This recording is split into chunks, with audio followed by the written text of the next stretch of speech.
பெருமக்களாகிய உங்களுக்கெல்லாம் நேரிலே சந்தித்து ஒரு ஆட்சி மாற்றத்தை உருவாக்கி தாருங்கள் என்பதற்காக வந்திருக்கிறார். தாய்மார்களே, பெரியோர்களே, இளைஞர்களே, படித்தவர்களே, பண்பாளர்களே,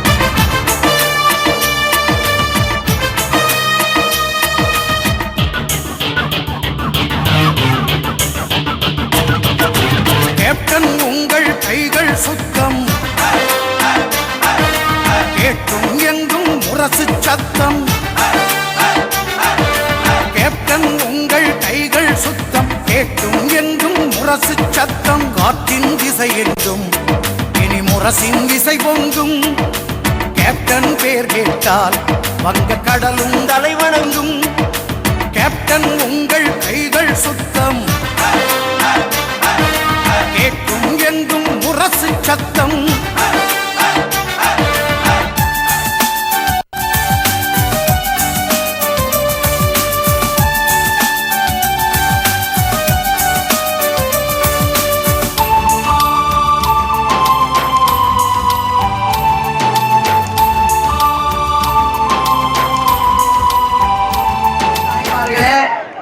தேசிய முற்போக்கு திராவிட கழகத்தின் நிறுவன தலைவர், நமது முதலமைச்சர் வேட்பாளர், உங்கள் வீட்டு பிள்ளை, உங்கள் கருப்பி எம்ஜிஆர் கேப்டன் அவர்களுடைய முரசு சின்னத்திலே இங்கு போட்டி போட போறாங்க. இன்னும் வேட்பாளர் இங்க வரைக்கும் அறிவிக்கல. இன்னும் 1-2 நாள்ல இங்க வேட்பாளர் யார் என்பது அறிவிக்கப்படும். ஆனால் இந்த தொகுதி முரசு சின்னத்திற்கான தொகுதி என்பதை மட்டும் இந்த நேரத்தில் உங்க எல்லோருக்கிட்டயுமே நான் சொல்றேன். கரையநல்லூர்ல மிகப்பெரிய ஆரவாரத்தை பார்க்கும் போது நமது வெற்றி உறுதி செய்யப்பட்டு விட்டது அப்படின்னு சொல்லிதான் என் மனசுல தோடு. ஏன் இதை நான் சொல்றேன்னா, கடந்த 3 நாட்களாக கன்னியாகுமரி, திருநெல்வேலி என்று ஒவ்வொரு ஊர்லயும் 11 தொகுதி 20 தொகுதி எல்லாம் பார்த்துக்கிட்டு இன்னைக்கு 3வது நாளாக இங்க உங்க முன்னாடி நின்று நான் பேசிட்டு இருக்கேன். திமுக அதிமுகவுக்கு மாற்றாக கேப்டன் அவர்களால் உருவாக்கப்பட்ட தேமுதிக தமாக மக்கள் நல கூட்டணி இன்றைக்கு ஒட்டுமொத்த மக்களின் ஆதரவை பெற்று லஞ்சம் ஊழலுக்கு அப்பாற்பட்டு கரைபடியாத கரங்களுக்கு சொந்தக்காரர்களான அனைத்து நல்ல தலைவர்களும் ஒன்று சேர்ந்து எளிமை, நேர்மை, உண்மை என்கின்றபடி நல்ல ஒரு கூட்டணி முதல் முறையாக தமிழ்நாட்டில் அமைஞ்சிருக்கு. திமுகவை தவிர அதிமுக, அதிமுக விட்ட திமுக, இதை தவிர இதுவரைக்கும் தமிழ்நாட்டில் வேற ஒன்னும் நாம பார்க்கல.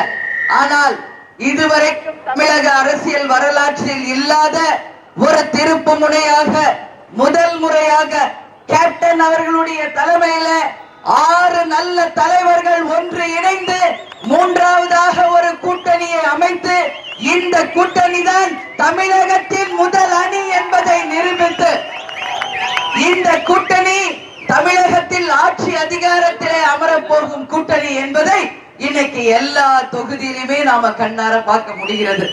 இந்த கூட்டணியின் தலைவர்களை கொஞ்சம் சிந்திச்சு பாருங்க. மதிமுகவை சேர்ந்த அண்ணன் வைகோ அவர்கள், விடுதலை சிறுத்தைகள் கட்சியை சேர்ந்த சகோதரர் திருமாவளவன் அவர்கள், மார்க்சிஸ்ட் கம்யூனிஸ்ட் கட்சியை சேர்ந்த சகோதரர் ஜி ராமகிருஷ்ணன் அவர்கள், அதே போல இந்திய கம்யூனிஸ்ட் கட்சியை சேர்ந்த அண்ணன் முத்தரசு அவர்கள், சின்ன ஐயா ஜி கே வாசன் அவர்கள் என்று அனைவரும் கேப்டனோடு இணைந்து இதுவரைக்கும் தமிழ்நாட்டிலேயே ஒரு மெகா கூட்டணி அமைந்திருக்கிறது என்றால் அது இந்த கூட்டணி தான் என்பதை யாரும் இங்கு மறக்க முடியாது, மறுக்கவும் முடியாது. நான் ஏன் இதை சொல்றேன்றது நல்லா நீங்க எல்லாரும் புரிஞ்சுக்கணும். கரையநல்லூர்ல இன்னைக்கு நான் இங்க நின்று பேசுறேன். அதிமுக திமுக தான் இது வரைக்கும் தமிழ்நாட்டை ஆட்சி பண்ணிருக்கு.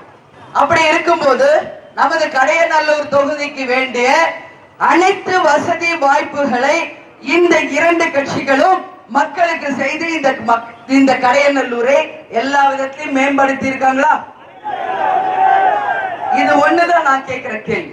ஏன்னா இங்க தேர்தல் வருவது எதற்காக?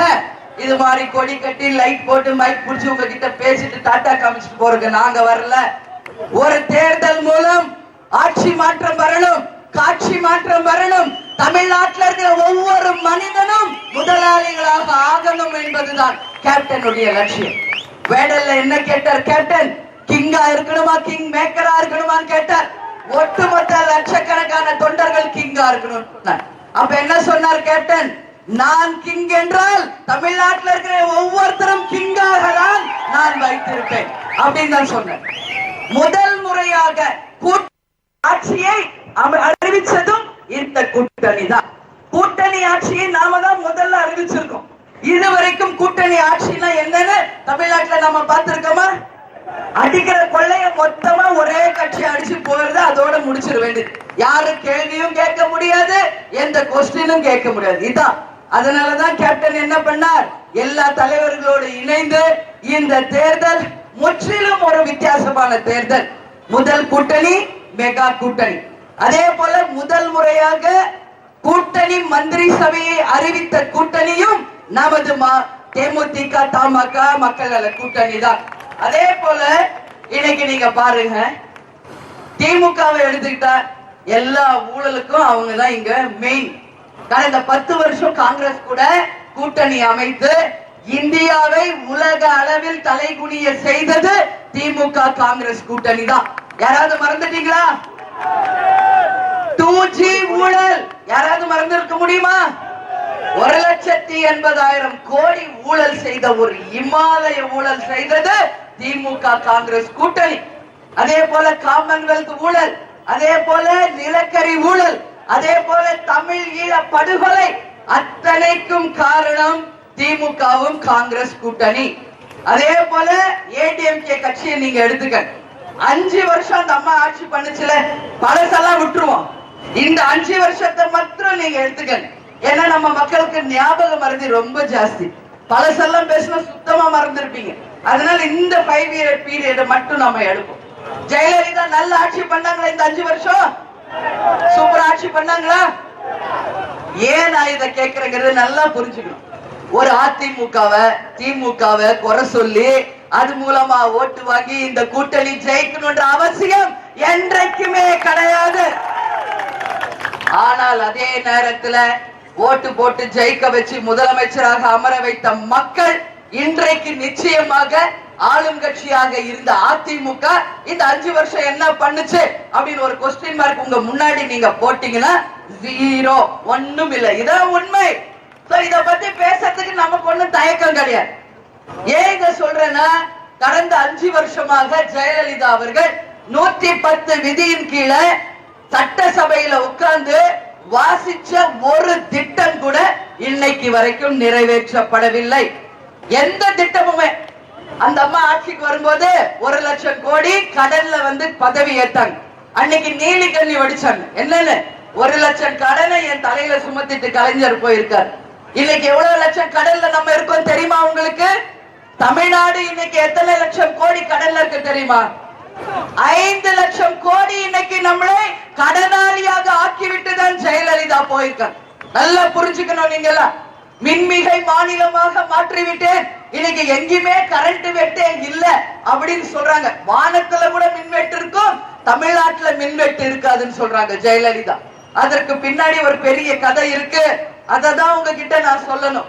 இன்னைக்கு அதிகமாக காசு கொடுத்து வெளி மாநிலங்கள்ல இருந்து அந்த கரண்ட வாங்கி தமிழ்நாடு முழுக்க சப்ளை பண்ணது மூலமாக இன்னைக்கு நம்முடைய மின்சாரத்துறை 1,50,000 லட்சம் கோடி கடன்ல இருக்கிறது என்பதை உங்களுக்கு புள்ளி விவரத்தோட நான் சொல்றேன். நல்லா புரிஞ்சுக்கணும். நீங்க எல்லாம் உங்களுக்கு எல்லாம் தெரியுது.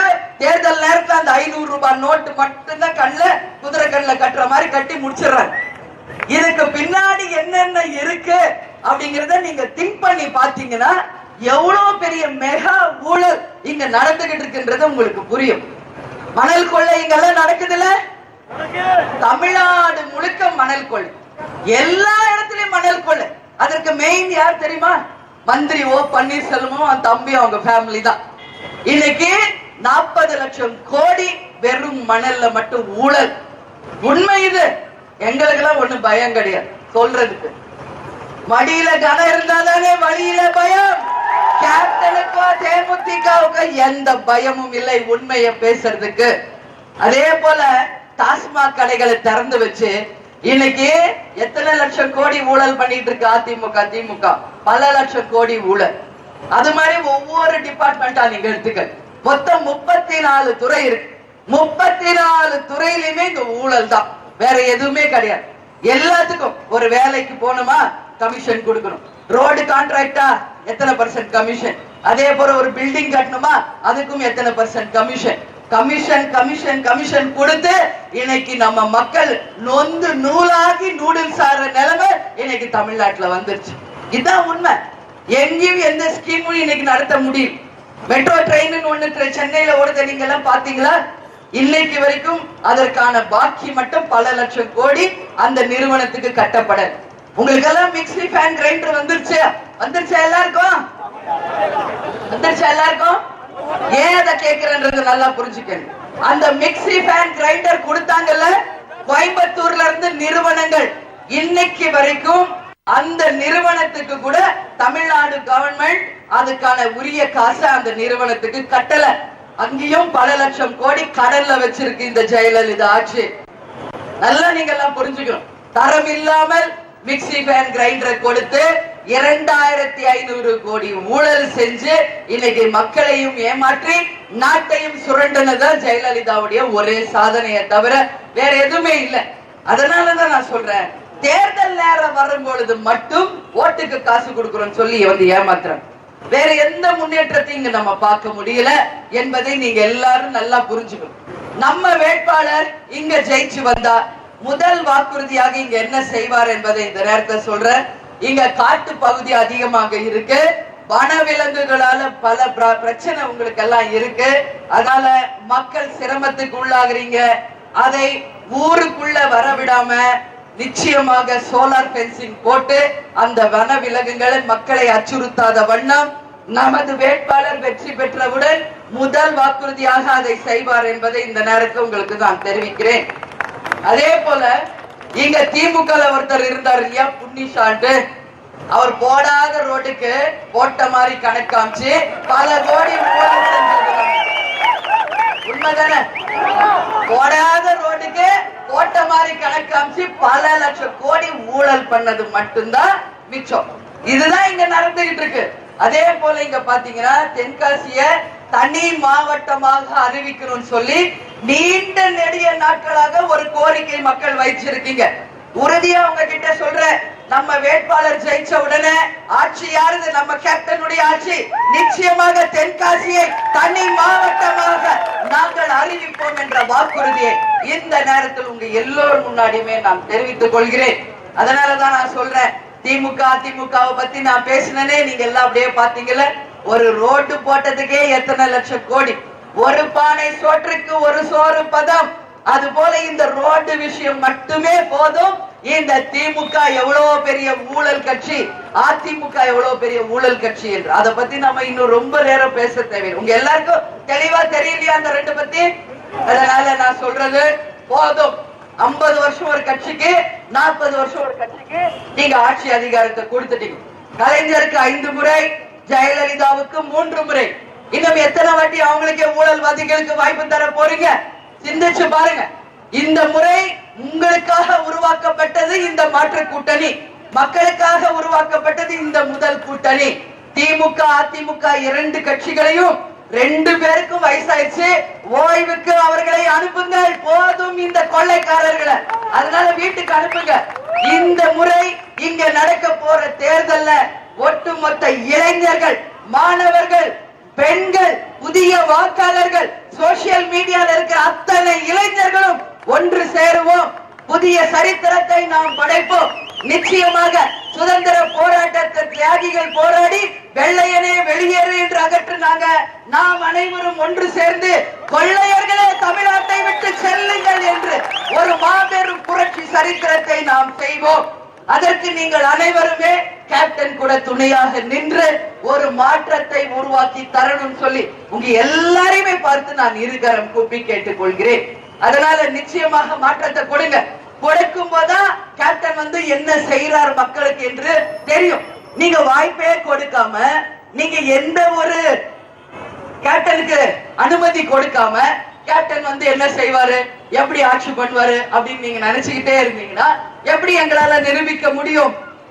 இதை முன்னாடி நேஷனல் ஸ்வீட்ஸ் அப்படின்னு ஒரு கடை தெரியும். ரோட்ல நின்னுகிட்டு இந்த கடையில இருக்கிற பலகாரம் நல்லா இருக்குமா, தரமா இருக்குமா, சாப்பிடலாமா அப்படின்னு நான் யோசிச்சுக்கிட்டே இருந்தா அத பத்தி தெரியுமா?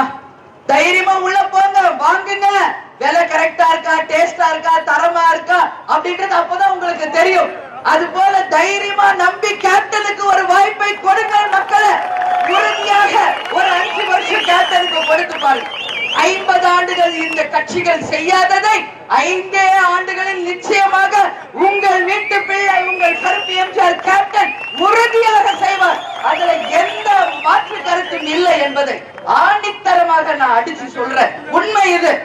கேப்டனுக்கு சிஎம்மாக என்ன குவாலிட்டி இருக்கு, என்ன குவாலிபிகேஷன் இருக்கு, இது அடுத்த क्वेश्चन உங்க மைண்ட்ல ஓடும் நிச்சயமாக. அதுக்கும் நான் விளக்கத்தை சொல்றேன். இதுவரைக்கும் ஆட்சி செய்த திமுகவும் அதிமுகவும் மக்கள் காசை கொள்ளையடிச்சவங்களுக்கு முதல்வர் வாய்ப்பு நீங்க கொடுத்தீங்க. தான் சம்பாதிச்ச காசை மக்களுக்கு கொடுத்தவர் கேப்டன். இந்த ஒரு தகுதி போதாதா தமிழ்நாட்டின் சிறந்த முதல்வர் கேப்டன் அப்படின்றதுக்கு? இது ஒண்ணு போதாதா? தான் சம்பாதிச்சதே மக்களுக்கு கொடுத்து பழக்கப்பட்டவர் இனிமே மக்கள் காசவா எடுக்க போறாரு? நிச்சயமா கிடையாது. கடவுள் எங்களுக்கு நடிகரா இருந்தப்ப எல்லாத்தையும் கொடுத்துட்டாரு. இனிமேல நாங்க புதுசா போய் ஏதாவது பார்க்க போறோமா? ஒண்ணுமே கிடையாது. 2 பசங்க படிச்சு டிகிரி முடிச்சு வேலையில இருக்காங்க. நானும் கேப்டன் தான். கேப்டன் இன்னைக்கு ஒரு பக்கம் பிரச்சாரம், நான் இங்க கடையநல்லூர்ல உங்க முன்னாடி பிரச்சாரம். சரிங்களா? நாங்க எடுத்துக்கிட்டது ஒரு புனித போர். தமிழ்நாட்டை இந்த 2 கொள்ளைக்காரர்களை இருந்து மீட்டெடுத்து இந்தியாவின் முதன்மையான மாநிலமாக கொண்டு வந்தே தீர்வோம் என்ற வைராக்கியத்தோடு போராடி கொண்டிருக்கிறோம். இது உறுதி. என் வார்த்தையில ஒரு வார்த்தை கூட மிகையாகவோ பொய்யாவோ என்னைக்குமே வந்தது கிடையாது. இது ஒரு புனித போர். இந்த போர்ல கேப்டன் கூட கைகோர்க்க வேண்டியது யார்? தமிழ்நாடு மக்களாகிய நீங்கள் தான் கைகோர்க்கணும். இன்னைக்கு அதிமுக என்ன தெரியுமா சொல்லுது? கோடிக்கணக்கான பணத்தை கொள்ளையடிச்சு வச்சுக்கிட்டு தேர்தல் நேரத்துல ஓட்டுக்கு காசு கொடுத்து நாங்க ஈஸியா ஜெயிச்சிருவோம், நீங்க என்ன பண்ண போறீங்க அப்படின்னு கேக்குறாங்க எங்க கிட்டே. அதான் நான் சொன்னேன், அதிமுக நீ பணபலத்தை நம்பி இருக்கிறாய். திமுக இன்னைக்கு என்ன பண்ணுது? கட்சிகளுக்குள்ள பிளவு ஏற்படுத்தி அந்த பிளவு மூலமாக ஆதாயம் பார்க்கிறது. ஒரு கட்சி பணபலத்தையும் இன்னொரு கட்சி பிளவு பலத்தையும் நம்பி இருக்கு. ஆனால் கேப்டனுடைய தேமுதிக இந்த கூட்டணி மக்கள் பலத்தை நம்பி இந்த தேர்தல் களத்துல உங்களுக்காக போராடிக்கிட்டு இருக்கோம். உறுதியா நான் சொல்றேன், இதுல மாற்று கருத்து இல்ல. ஜெயலலிதாவுடைய சொத்து குவிப்பு வழக்கு எனி டைம் வர்றதுக்கு ரெடியா இருக்கு. 19ஆம் தேதி மீண்டும் அந்த கேஸ் வருகிறது. எனி டைம் வரும். அதாவது குமாரசாமியுடைய கூட்டலியே தவறு இருக்கு. அதனால அவர் கொடுத்த தீர்ப்பு தவறு, குண்டா கொடுத்த தீர்ப்பு கரெக்ட் அப்படின்னு ஒரு லைன்ல முடிச்சா அடுத்த செகண்ட் ஜெயலலிதா ஜெயிலுக்கு போய் ஆகணும். இதுதான் தலையெழுத்து, மாற்ற முடியாது. அதே போல கனிமொழி, ராஜா, அவங்க குடும்பம் எல்லாரும் 2G வழக்குல உள்ள போக போறாங்க. பொறுத்திருந்து பாரு. தேர்தலுக்கு முன்னாடியே இது நடக்குதா இல்லையா நீங்க பாருங்க. அதான் சொல்லுவார், என்ன சொல்லுவார்?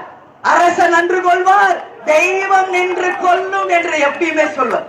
நம்ம தான் பெரிய ஆளு, நம்ம தான் சூப்பர் பவர் அப்படின்னு ஆணவத்துல இருந்தவங்களை பூரா அதல பாதாளத்துக்கு தள்ளி இருக்கு.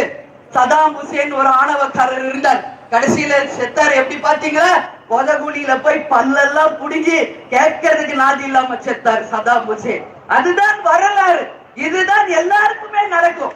அதனால நான் தான் டாப், நான் தான் சூப்பர்னா உன்னை விட ஒரு பெரிய முட்டாள் உலகத்திலேயே இல்லை என்பதை யாராக இருந்தாலும் உண்மையா நான் சொல்றேன். இன்னைக்கு திமுக தேமுதிகவை உடைக்க பார்த்துச்சு, அதே போல தமாகவை உடைக்க பாக்குது, மதிமுகவை உடைக்க பாக்குது. நான் ஒண்ணு மட்டும் கேக்குறேன், ஏன் உங்க கட்சியில என்ன ஆளா இல்ல? எங்க போனாலும் எங்கடா ஆள் இருப்பாங்கன்னு உள்ள பிடிக்கிற கூட்டம் மாதிரி எங்க ஆள் வருவாங்களோன்னு தேடி அலையறீங்க. எதுக்காக இந்த மலிவு அரசியல் பண்றீங்க மிஸ்டர் ஸ்டாலின்? எனக்கு புரியல. உங்க கட்சியெல்லாம் நாங்க ஏதாவது திரும்பி பாக்குறோமா? தேவையில்லை. தேமுதிகளே லட்சக்கணக்கான இளைஞர்களை கொண்ட ஒரு கட்சி. அதனால இது போல மலிவு அரசியலை விட்டுருங்க. கெடுவான் கேடு நினைப்பான் அப்படின்னு ஒரு பழமொழி இருக்கு. கெடுவான் கெட்ட புத்தி இருக்கிறதுனாலதான் கேடு நினைச்சாங்க. அதனால இன்னைக்கு என்னாச்சு? 20 மாவட்டத்துல திமுக இன்னைக்கு பிளவுபட்டு எல்லா இடத்துலயும் அடி தட்டி இன்னைக்கு அடிச்சுக்கிட்டு இருக்காங்க. பாத்தீங்களா? எல்லாம் அதுதான் நல்ல எண்ணம் இருந்தால் நல்லது நடக்கும், கெட்ட புத்தி இருந்தா கெட்டதுதான் நடக்கும். கேப்டன் யாருக்கும் துரோகம் பண்ணதே கிடையாது, எல்லாரையும் நல்லா இருக்கணும் தான் சொன்னார். இன்னொன்னு முக்கியமான விஷயம், முன்னாடி லைட் போடுங்க. இந்த பத்திரிக்கையாளங்க இருக்காங்களா? யாரு இருக்காங்க அங்க இருக்கிறவங்கள? பிரஸ் பீப்புளா? நான் ஏன் கேட்கிறேங்கிறத புரிஞ்சுக்கங்க. இன்னைக்கு மாலை மலர் மாலை முரசுன்னு ஒரு பேப்பர் வந்துச்சா? நீங்க எல்லாம் பாத்தீங்களா? மார்னிங் தினமலர்னு ஒரு பேப்பர் வந்துச்சா? வந்துதா? பாத்தீங்களா? ஏன் இத கேக்குறேன்னா, என் முன்னாடி வாகனத்தை முன்னாடி உட்கார்ந்து இருக்காரு பாருங்க, நல்ல தம்பி அப்படிங்கிறவரு எழும்பூர் தொகுதியுடைய எம்எல்ஏவாக போன முறை கேப்டனால ஆசீர்வதிக்கப்பட்டு தேர்ந்தெடுக்கப்பட்ட ஒரு எம்எல்ஏ. சரிங்களா? சாதாரண குடும்பத்துல இருந்தாலும் கேப்டன் அவருக்கு பக்க பலமா இருந்து சீட்டு கொடுத்து ஜெயிக்க வச்சு இன்னைக்கு எம்எல்ஏவா அழகு பார்த்து இன்னைக்கு தன் கூடயே வச்சிருக்கார். அவரும் இந்த நிமிஷம் வரைக்கும் விசுவாசம் மாறாம கேப்டனுக்கு துணையா இருக்கார். ஆனா இந்த முறை எல்லாருமே வேட்பாளரா போயிட்டா அன்னி பிரச்சாரத்துக்கு கூட ஆள் போனோம், தலைமை கழகத்துல உட்கார்ந்து வேலை பார்க்க ஆள் வேணும்ன்றதுனால அவரே கேட்டு இந்த முறை நான் போட்டி போடல கேப்டன், கேப்டன்ட்டே சொல்லிட்டு தான் என் கூட பிரச்சாரத்துக்கு வந்தார். கேப்டன் தான் அவர் அனுப்பியிருக்கார். ஆனா இன்னைக்கு தினமலர்ன்ற ஒரு பேப்பர்ல என்ன போட்டிருக்காங்களா, எழும்பூர் தொகுதி எம்எல்ஏ இன்னைக்கு அதிருப்தியில இருக்கிறாரு, தலைமறைவாயிட்டாரு, எங்கேயோ காணாம போயிட்டாரு இப்படின்னு எழுதியிருக்காங்க. அதுக்கு மாலை மலர் மாலை முரசு இன்னைக்கு தமிழ்நாடு முழுக்க அத ஒரு செய்தியா போட்டிருக்காங்க. இதுக்கெல்லாம் யார் தெரியுமா காரணம்? திமுக தான், வேற யாருமே இல்ல. நான் ஒண்ணு மட்டும் சொல்றேன், தினமலர் உங்க பேப்பரை நாங்க பாக்குறதே கிடையாது. எந்த அளவு ஒரு கீழ்த்தரமா எழுதணுமோ அதை உங்க பேப்பரை தவிர வேற யாருமே எழுத முடியாதுன்றத எப்பயோ நீங்க நிரூபிச்சுட்டீங்க. அதனால உங்க பேப்பரை தூக்கி நாங்க குப்பையில எப்பயோ போட்டாச்சு. அதே போல ஒண்ணு குமுத ரிப்போர்ட்டர்னு ஒண்ணு இருக்கு, பாத்திருக்கீங்களா? எப்ப பாரு கேப்டனை பத்தி தப்பாதான் எழுதுவாங்க. இது வரைக்கும் ஒரு வாரமாவது கேப்டனை நல்லா எழுதியிருக்காங்களா? அது குமுத ரிப்போர்ட்டர் இல்ல, குமுதம் ரிப்பேர் பட்டறைக்கு போக வேண்டிய ஒரு புத்தகம். அதனால இந்த புக்குவே பேப்பர்ல எழுதுறதெல்லாம் நீங்க யாரும் நம்பாங்க. முன்னாடி உட்கார்ந்து இருக்காரு, 4 நாளா என் கூட சுற்றுப்பிரயாணத்துல இருக்காரு. எப்படி இப்படி ஒரு பொய்யான செய்தியை பத்திரிகைக்காரங்க என்ன பத்திரிகை தர்மத்தோட போடுறீங்க? எங்களுக்கு சத்தியமா புரியலையே. வர வர இப்படி பொய் செய்திகளே நீங்க போட்டுக்கிட்டு இருந்தால் உண்மையிலேயே பத்திரிகையில போடுற அத்தனை செய்தியும் பொய் என்று ஒட்டுமொத்தமாக தமிழ்நாடு மக்கள் தினமலரையும் குமுத ரிப்போர்ட்டரையுமே புறம் தட்டி அந்த ரெண்டையும் தூக்கி எறியுங்க தமிழ்நாட்டை விட்டு என்று இந்த நேரத்தை உறுதியா சொல்றேன். ஏன் நான் சொல்றேன், உண்மை செய்தி எழுதுங்க. அதுல ஏதாவது 1% உண்மை இருந்தா நாங்க ஏத்துக்கிறோம். முற்றிலும் சம்பந்தமே இல்லாம ஒரு பொய் செய்தியை வதந்திகளை பரப்புவதையே தொழிலாக கொண்டிருக்காங்க. அதை தேமுதிக மூலமாக வன்மையாக இந்த கடையநல்லூர்ல நான் கடுமையாக அந்த பத்திரிகைகளை வன்மையாக கண்டிக்கிறேன். பத்திரிகைகள் மேல கேப்டன் மரியாதை வச்சிருக்கு. நீங்க இப்படி எல்லாம் சீப்பா பிஹேவ் பண்றதுனாலதான் உங்க மேல இருக்கிற மரியாதை எங்களுக்கு குறைஞ்சு போகுது. அதனால பத்திரிகைன்னா என்ன, 4வது தூணும்பா, 4வது தூண் போல தர்மத்தோட நடந்துக்கங்க அப்படின்னு சொல்லி கேட்டுக்கிறேன். அதனால கடைசியா ஒரே ஒரு கொஸ்டின், ஊழல் கட்சியான திமுக காங்கிரஸ் இங்கு மீண்டும் ஆட்சிக்கு வேண்டுமா? ஆட்சி நிர்வாகமே செய்யாத அதிமுக ஆட்சியில வேண்டுமா? அவ்வளவுதான்.